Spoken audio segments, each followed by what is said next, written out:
we are here in the heart of a pulsating, vibrant city. You look to the west, you look to the east, you look to the south, you see all around us building. This is a neighborhood which is a parcel, which is an integral part of Jerusalem.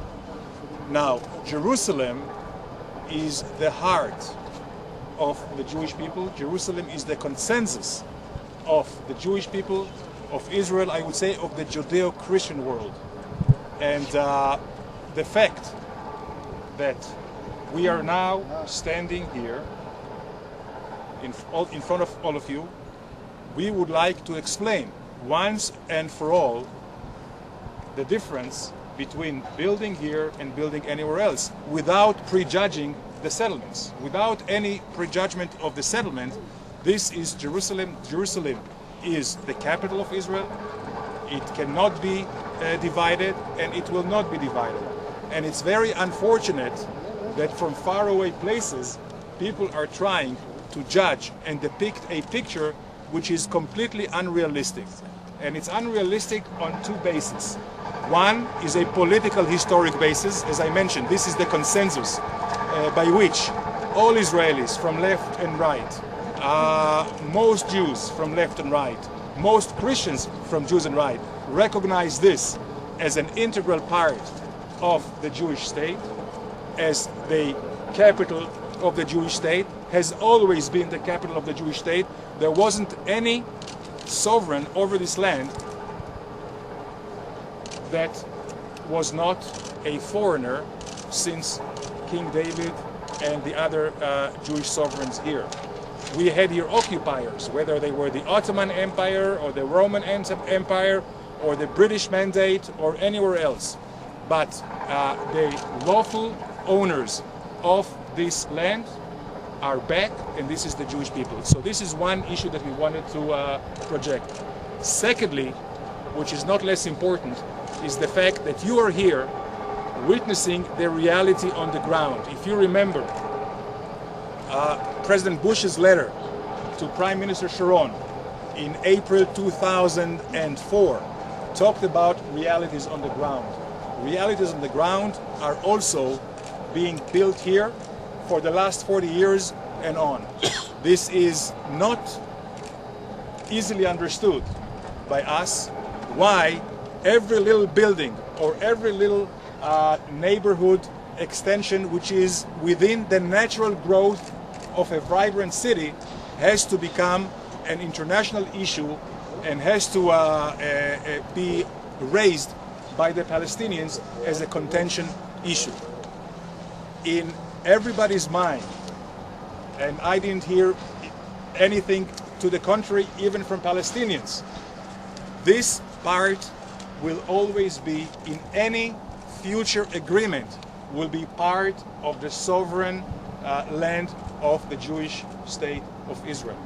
So also realities and political recognition also begs this issue not to be discussed over and over again every time the leaders of the city decide, because of municipal issues, natural growth issues, decide to build. There is no difference between here or Tel Aviv or anywhere else. This is something which has to be understood and get it out of the way as an issue to discuss. Because you see, this is a city, a thriving city. This city has needs. The population here have needs. Since any responsible government do not want their population to live in tents like in Rothschild, they have to continue building, and they will continue building. And it's once and for all important for all of you to see with your own eyes where we build. It's not a remote area.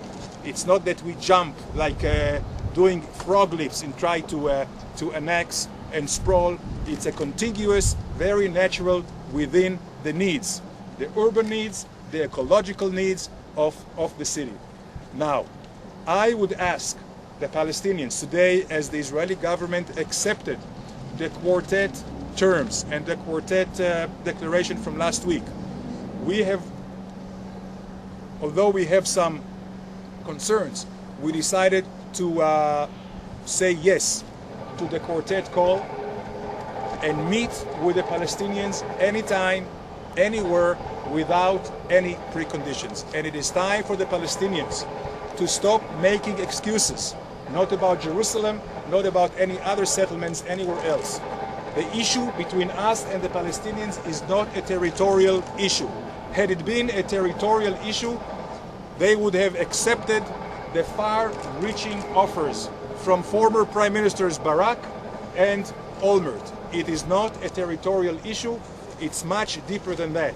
And when we hear Palestinian leaders calling the future Palestinian state as a Judenrein, a Jew-free area, this is of great concern. This is the ethnic cleansing that they are talking about. And when they say that they will never recognize Israel's right for self-determination as a Jewish state, not in 1,000 years, it also begs the question, are they ready to make the compromises for reaching peace? Peace is not just a piece of paper, it's a real reconciliation between people. It's not just exchange of signatures between leaders and governments, which can come and go with, I would say, with ever-increasing pace, unfortunately, in our area. Peace is something between the peoples. Historic reconciliations, coexistence, and this is what we would like to emphasize to you. And certainly, the building here is not an obstacle to peace. What you see here is building for the Arab inhabitants of Jerusalem, as well as the Jewish. Just as you wouldn't expect us to bar building from Arabs, no one can expect us to bar buildings from Jews. There is building all the time in the city of Jerusalem. So on any given day, you will find a building here. I think it's time, and especially with our friends, because I'm not sure that this whole issue is quite well understood. And I would really ask anyone that wants to make a decision or pass judgment about what's happening here to come here and see. You cannot pass a judgment from thousands of miles away. There is building here every day, so you would say there's never a good timing. No, the timing goes according to the needs of the population. It's a thriving city, it has needs. It has needs for the Arab population, for the Orthodox population, for the secular population, so it's immaterial to discuss about timing, and the timing of the building has no relation to political developments. And as I mentioned before, unfortunately, what we see in the past 18 years, if you will, in the past 70 or 80 years, that the conflict with the Palestinians, unfortunately, is not a territorial conflict. Before 1967, none of this existed. Still, they would attack us.